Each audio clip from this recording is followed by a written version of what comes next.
One of the things is I go in and I just have a way of like bringing them together and doing activities where they actually interact with each other. And when they interact, obviously they get to learn things about other people that they're working with who they may have never even spoken to before, or they've just said hi and seen them for 2 seconds. They start to learn what people are thinking, how they feel.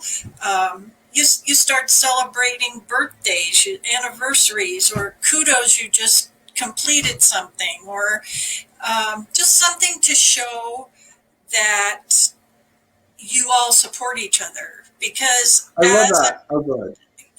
as a team, obviously everybody has their own gift, and the biggest thing is making sure as an employer or manager that you have somebody in the right position, something that they love to do, because if they're working where they don't really like it, you're not going to get 100%. You're going to get 50 at that.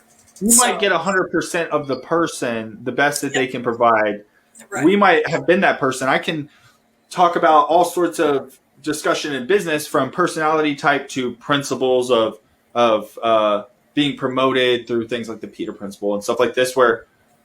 And I would love to kind of talk to you about that, because what how about this? How about a question? How about a little curiosity out there? Because this is what I immediately thought about.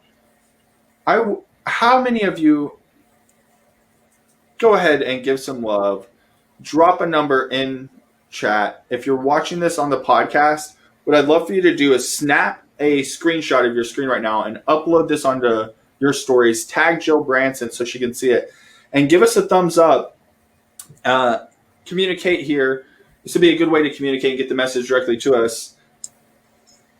Have you ever worked in a workplace, maybe for years, maybe as a handful of people or dozens of people or maybe 50 people, but enough people that you pretty much knew that there was a list of names, you recognize all the names, you don't know anything about the people there? I mean, I can think of that. And in that workplace, we're a bunch of nerds. 85% of us don't want to high five, don't want to hug, don't want to talk to anybody, headphones in the morning. If you don't have some engagement, some interaction, some way for us to learn about each other, then when it comes time for the all-nighters and the pushing through the storm and stretching through and giving, not just giving 100% of ourselves, but actually identifying where somebody maybe would perform better. Oh, this person's super caring. Why do I have them in a job where all they're doing is firing people?